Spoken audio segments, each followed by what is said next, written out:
Well, hello there, I'm Marugitto. On this channel, we explore cosplay conventions and other fun nerdy things. Today, I will show you how I made my pony ears for my Symboli Rudolf cosplay from Umamusume back in 2022. Umamusume is a Japanese anime and mobile game about high school girls, who also happen to be idols, who also are reincarnations of famous Japanese racehorses, who also race like horses. Yeah, it's a pretty strange premise, but it's a really cute show and the character designs and outfits are a lot of fun. I've gotten quite a few questions about how I made my ears, so let's get to it. First things first, let's start out with pattern making.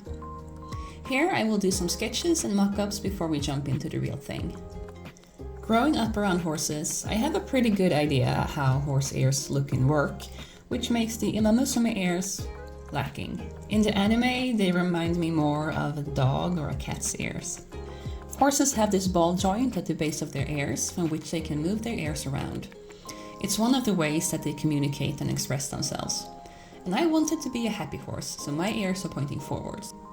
I wanted to make the ears more semi-realistic than the anime ones, so instead of a simpler triangle or a cone, I'm making this a more natural flowing shape that I iterate and change several times.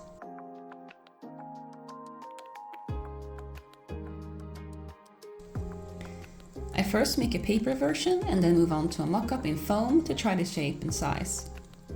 I make little snippets in the pattern to show where to fold.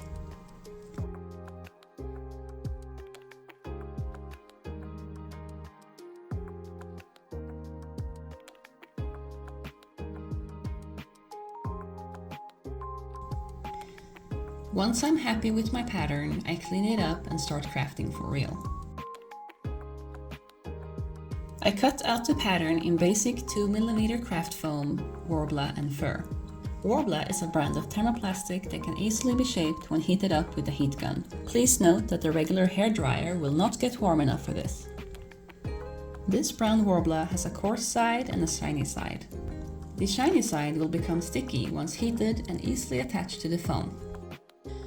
Now that it's heated up, I can also shape and hold it to the shape that I want, and it will stay that way once it's cooled down. I also cut off any excess.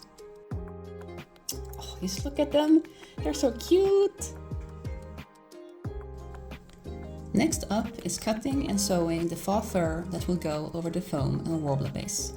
Here I'm using a regular trimmer to cut off the long strands of the fur. I begin with practicing for a bit on a scrap piece before cutting into the real deal.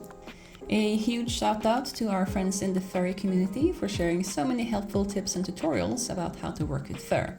I will link a couple I found helpful in the video description. It's easy to cut and remove fur, but it's impossible to attach it back once it's gone, so go slow. Once I'm happy with the back of the ears, I start with the front parts. Here I'm saving some longer hair in the center. I pin the front and back pieces right sides together and base stitch them together before sewing over the same stitch with the sewing machine, leaving the bottom open. After this, I turn them right sides out and use an awl to pull the hairs out of the seam for a smoother transition. Then I cut off any excess to reduce bulk. After this, I shape the fur with a trimmer again, stopping to check the lengths as I go.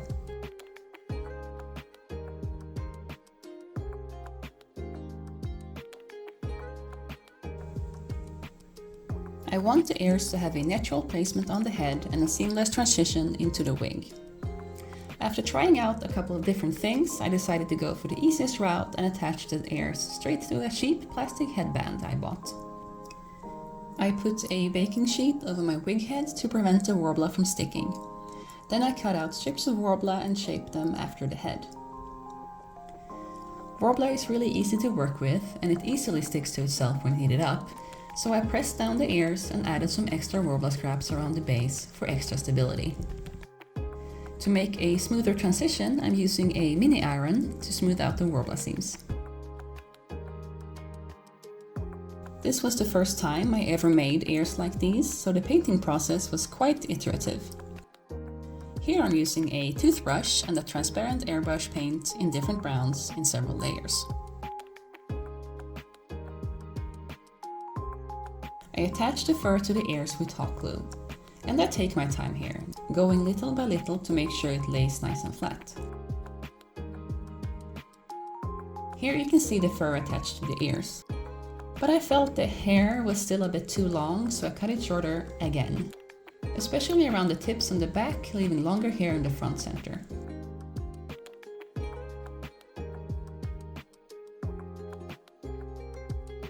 Once I was happy with the length of the fur, I went back in with the same transparent colors, but this time with my small airbrush, creating a fade with darker colors at the bottom and center. The airbrush paint also helps to hide the light colored fabric from shining through wherever I cut the fur too short. The base of the headband will be hidden under the wig, but it was a bright red and I decided to spray paint it brown, just in case. I covered the ears and wig head in a plastic wrap to protect them when painting. Alright, the last thing to do is cut open your wig, stick in the ears and then sew the wig back together. I also attached Symboli Rudolf's earrings, which I had 3D modeled and cast in resin. Sadly, I have no footage of this, but I hope that the video will be helpful either way. I also ended up using the same pattern to make matching ears for my friend Sting to wear at the red carpet event when we went to WCS in Japan in 2023, using the same technique and fur, but this time with reddish airbrush colors to blend it into her wig.